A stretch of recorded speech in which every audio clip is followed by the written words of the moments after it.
नमस्कार दोस्तों, आप सभी पर माँ का आशीर्वाद और बजरंगबली की कृपा सदैव बनी रहे। दीपावली की रात्रि एक ऐसी सिद्ध रात्रि है जब किसी भी मंत्र को हम सिद्ध कर सकते हैं, कोई भी कवच या कोई भी स्तोत्र को हम सिद्ध कर सकते हैं और पहले कोई मंत्र जब किया हुआ है उसको भी आज की रात्रि को रिचार्ज कर सकते हैं, अर्थात उसकी ऊर्जा को कई गुना बढ़ा सकते हैं। दीपावली पास आ रही है तो आज इस वीडियो में हम बात करेंगे एक बहुत ही तीव्र प्रभावी माँ काली के शाबर मंत्र के बारे में, जो आपको इस दिवाली की रात्रि को अवश्य करना है। और इस मंत्र का प्रभाव कुछ ही दिनों में नजर आने लगता है, क्योंकि ये बहुत प्रभावी होता है ये मंत्र। अगर दीपावली की रात्रि को इस मंत्र का विधान उठाया जाए, सिद्धि विधान, तो किस प्रकार से इस मंत्र का सिद्धि विधान है उसके बारे में हम बात करेंगे। साथ ही इस मंत्र में कुछ विशेष सावधानियां आपको जप करते समय जरूर रखनी है, क्योंकि रात्रि कालीन कोई भी साधना है और विशेषकर अमावस्या की रात्रि को अगर हम कोई भी साधना करते हैं तो उसमें विशेष सावधानियों को जरूर ध्यान में रखना चाहिए। क्योंकि अमावस्या की रात्रि एक ऐसी रात्रि है, पॉजिटिव एनर्जीज तो होती हैं क्योंकि हम दैवीय शक्तियों का आह्वान कर रहे हैं और चिंता की भय की कोई बात नहीं होती, लेकिन फिर भी कुछ ना कुछ नेगेटिव एनर्जीज आसपास अमावस्या की रात्रि को जरूर होती हैं, जो साधना में विघ्न डाल सकती हैं, किसी भी प्रकार की अड़चन पैदा कर सकती हैं। तो इन नकारात्मक शक्तियों से, इन नकारात्मक ऊर्जाओं से स्वयं को प्रोटेक्ट करने के लिए क्या सावधानी करनी चाहिए उसके बारे में भी हम बात करेंगे। और क्या विशेष समय होगा, दीपावली की रात्रि का कौन सा विशेष समय है जब आपको इस साधना को करना है, इस बारे में बात करेंगे। और ये जो मंत्र मैं आपको बता रही हूँ, माँ काली और माँ लक्ष्मी दोनों की कृपा आपको लेकर आएगा, क्योंकि दीपावली की रात्रि को पराशक्ति के काली स्वरूप का अगर हम ध्यान करते हैं, माँ काली का अगर हम कोई मंत्र करते हैं, उनकी साधना करते हैं, तो माँ लक्ष्मी की कृपा स्वतः ही प्राप्त हो जाती है और स्थायी निवास माँ लक्ष्मी का भी होता है। तो धन के लिए, सफलता के लिए या कोई भी विशेष मनोरथ की प्राप्ति के लिए इस साधना को आपको जरूर करना है।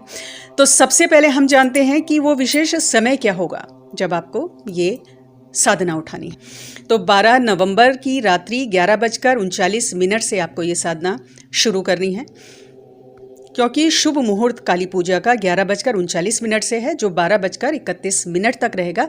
लेकिन साधना आप 11:39 से उठाएंगे और वो लंबी जाएगी, क्योंकि वो लंबा समय इस साधना में आपको थोड़ा देना है। आप जानते हैं मंत्र के बारे में, मैं उच्चारण कर रही हूँ मंत्र का, आप अपनी कॉपी पर नोट कर लें और इस मंत्र को अच्छी तरह से याद कर लें। ओम नमो महादेवी सर्व कार्य सिद्ध करणी, जो पाती पूरे ब्रह्मा विष्णु महेश तीनों देवतन, मेरी भक्ति गुरु की शक्ति, श्री गोरखनाथ की दुहाई, फुरो मंत्र ईश्वरो वाचा। ये माँ का बहुत ही प्रसिद्ध मंत्र है और कारोबार में उन्नति के लिए, धन के लिए ये जो मंत्र है यह अचूक प्रभाव वाला होता है। तो आप जानते हैं इसका सिद्धि विधान। रात्रि को आप नहा धोकर स्वच्छ वस्त्र धारण कर लें, हल्के रंग के कोई भी वस्त्र स्वच्छ होने चाहिए, वो आपको धारण करने हैं। अब उत्तर दिशा में जहां आपको ये साधना करनी है वहां उस जगह को आप साफ कर लें, चौकी स्थापित कर लें उत्तर दिशा में, गंगा जल अवश्य छिड़क दें। चौकी के ऊपर लाल रंग का वस्त्र बिछाएं और वहां पर माँ काली की एक तस्वीर आपको या मूर्ति आपको स्थापित करनी है। इस साधना में ऊनी लाल रंग का आसन आपको चाहिए और रुद्राक्ष की माला से आपको मंत्र जप करना है। काले हकीक की माला यदि किसी के पास है तो काले हकीक की माला से मंत्र जप कर सकते हैं। अब इसमें आपको दीपक 2 जलाने हैं, एक तो तिल के तेल का दीपक जलाना है, दूसरा सरसों के तेल का दीपक जलाना है। सरसों का तेल का दीपक जो है वो माँ के बाईं तरफ रखना है और तिल के तेल का दीपक माँ के दाईं तरफ रखना है। अब दोनों दीपक में 2-2 फूल वाली लौंग आपको डालनी है। माँ को धूप, दीप, पुष्प, अक्षत आपको अर्पित करना है। नैवेद्य तो ये दोनों दीपक आप प्रज्वलित कर लें आसन पर बैठकर। अब सर्वप्रथम भगवान गणेश का आपको पूजन करना है। ओम गं गणपति नमः, इस मंत्र की एक माला जप करें और भगवान गणेश से अपनी साधना में सफलता का आशीर्वाद मांगें। उसके पश्चात गुरु मंत्र की एक माला जप करें, अपने गुरु का आशीर्वाद लें इस साधना में सफलता के लिए, निर्विघ्न पूरी हो ये साधना, ऐसी उनसे प्रार्थना करें गुरु से। उसके बाद आपको भगवान शिव से प्रार्थना करनी है, साधना में सफलता का आपको आशीर्वाद लेना है। ओम नमः शिवाय की एक माला का जप कर लें। अब माँ का पंचोपचार पूजन करेंगे। धूप, दीप, पुष्प, अक्षत माँ को अर्पित करें। नैवेद्य आप माँ को अर्पित करेंगे और नैवेद्य में 2 लौंग, 2 बताशे माँ को अर्पित करने हैं, साबुत लौंग हो, और साथ में कोई भी एक मीठा भोग आपको इस साधना में माँ को अवश्य देना है। अब मीठे भोग में चाहे आप सूजी का हलवा बना लें, चाहे खीर माँ को दे दें या कोई भी मिष्ठान माँ को दे दें, यानी कोई भी मीठा भोग माँ को चढ़ाना है। कुछ नहीं है तो गुड़ थोड़ा सा माँ को अर्पित कर दें। साथ ही चौकी पर आपको एक पानी से भरा हुआ पात्र रखना है। स्टील के पात्र का प्रयोग ना करें, तांबे का हो लोटा या पीतल का लोटा हो, कांसे का लोटा हो, उसको भरकर चौकी के ऊपर एक साइड रख दें। जो भोग है माँ को अर्पित करना है, उसमें मेन भोग तो मैंने आपको बता दिया है। उसके बाद आप अपनी इच्छा अनुसार, श्रद्धानुसार माँ को फल अर्पित कर सकते हैं और सूखे मेवे माँ को अर्पित कर सकते हैं। साथ ही 11 रुपये आपको चौकी पर माँ को अर्पित करने हैं, कम से कम 11 हैं, और अधिक आप अपनी सामर्थ्य अनुसार 51, 101 माँ के चरणों में रख दें। अब संकल्प ले लें। दाएं हाथ में जल और अक्षत लेकर आपको संकल्प उठाना है। माँ को अपना नाम बताएं। जिस विशेष मनोरथ के लिए आप ये प्रयोग कर रहे हैं वो माँ को बताएं, और यदि सिर्फ माँ की प्रसन्नता के लिए कर रहे हैं तो माँ को बताएं। साधना की सिद्धि प्राप्त हो इसके लिए करना है तो वो माँ को बताएं, यानी जो मनोरथ है माँ को बताएं। साधना में निर्विघ्न संपूर्णता प्राप्त करो, सफलता प्राप्त करो, ऐसा माँ से प्रार्थना करें, उनसे आशीर्वाद लें। भूल चूक की क्षमा याचना माँ से कर लें और उसके बाद जल को आपको जमीन पर छोड़ देना है और आचमन जरूर कर लें।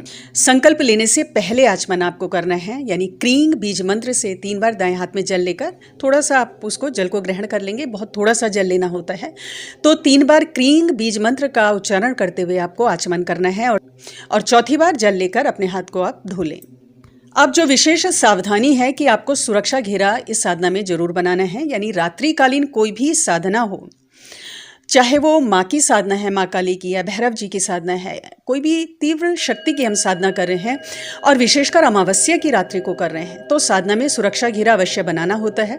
देखिए, साधना में भय की कोई बात नहीं है। सुरक्षा घेरा हम इसलिए नहीं बना रहे हैं कि साधना से हमें कोई परेशानी होने वाली है, लेकिन चूंकि रात्रि का समय है और अमावस्या की रात्रि को नकारात्मक ऊर्जाएं बहुत सक्रिय होती हैं, और सुरक्षा घेरा यदि हम बनाते हैं तो निर्विघ्न हमारी जो साधना है संपूर्ण होती है। किसी भी प्रकार का भय नहीं लगता, कोई भी विघ्न साधना में नहीं आता। तो सुरक्षा घेरा आपको जरूर बनाना है। किस प्रकार बनाना है उसकी वीडियो का लिंक हमने डिस्क्रिप्शन बॉक्स में डाल दिया है, आप उसे देख लें और उसको फॉलो करें। बहुत ही सरल विधान है।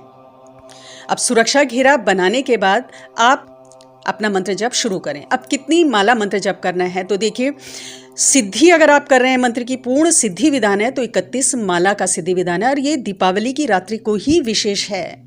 वैसे तो ये किसी भी अन्य रात्रि भी आप कर सकते हैं, नवरात्रि की रात्रि को कर सकते हैं, शिवरात्रि को, या ग्रहण काल में भी आप इसका सिद्धि विधान उठा सकते हैं। आपको करना चाहिए संपूर्ण सिद्धि के लिए। लेकिन अगर कुछ लोगों को ये लगता है कि भाई बहुत लंबा समय है या इतना बैठने में समर्थ नहीं है रात्रि को, तो अपनी सामर्थ्य अनुसार 11 या 21 माला का भी संकल्प ले सकते हैं। मंत्र बहुत प्रभावी होगा तभी भी। लेकिन 31 माला करने का मतलब कि संपूर्ण सिद्धि हो गई, तो ये बात होती है। और उसके बाद आप अपना मंत्र जप शुरू कर लें। और जो आसन है वो ऊनी लाल रंग का आसन होना चाहिए। रुद्राक्ष की माला से आप जप करेंगे।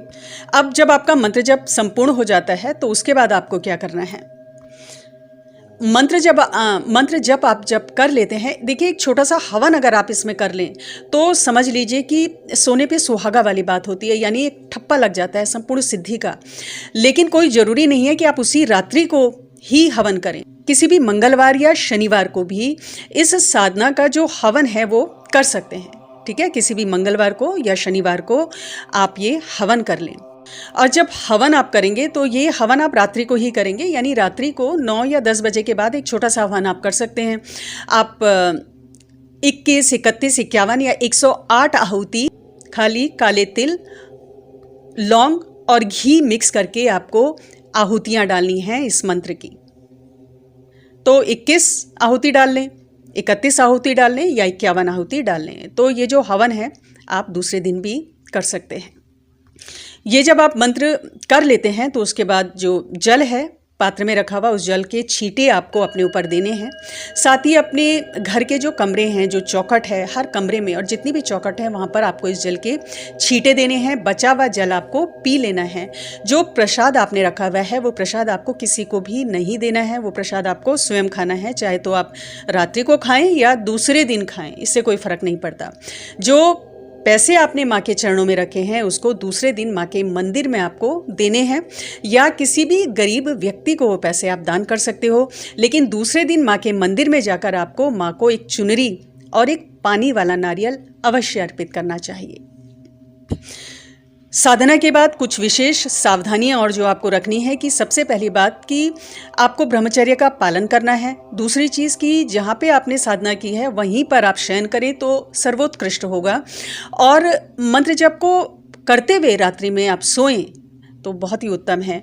और फिर दूसरे दिन से नित्य सिर्फ 11 या 21 बार आप इस मंत्र को करते हैं तो तुरंत प्रभाव होगा। आपका जो भी कार्य है, जिस कार्य के लिए आपने ये मंत्र जप किया है, और यदि आपका जो मनोरथ है वो सही है, न्यायपूर्ण है, किसी की हानि उसमें नहीं है, किसी की बुराई के लिए आप नहीं कर रहे हैं, तो जरूर आपका वो मनोरथ सफल होगा। माँ की कृपा आपको अवश्य मिलेगी। माँ काली की तो मिलेगी ही मिलेगी, माँ लक्ष्मी की कृपा आपको अवश्य प्राप्त होगी। माँ लक्ष्मी का निवास आपके घर में होगा। तो जरूर करें दोस्तों इस साधना को, बहुत ही सुनहरा मौका है, इसे ना गंवाएं, जरूर करें इस साधना। तो आज की वीडियो में इतना ही। अगली वीडियो में बहुत जल्द मिलती हूँ। तब तक के लिए अपना ध्यान रखें, स्वस्थ रहें, खुश रहें, मस्त रहें। जय माता दी, जय बजरंग बली।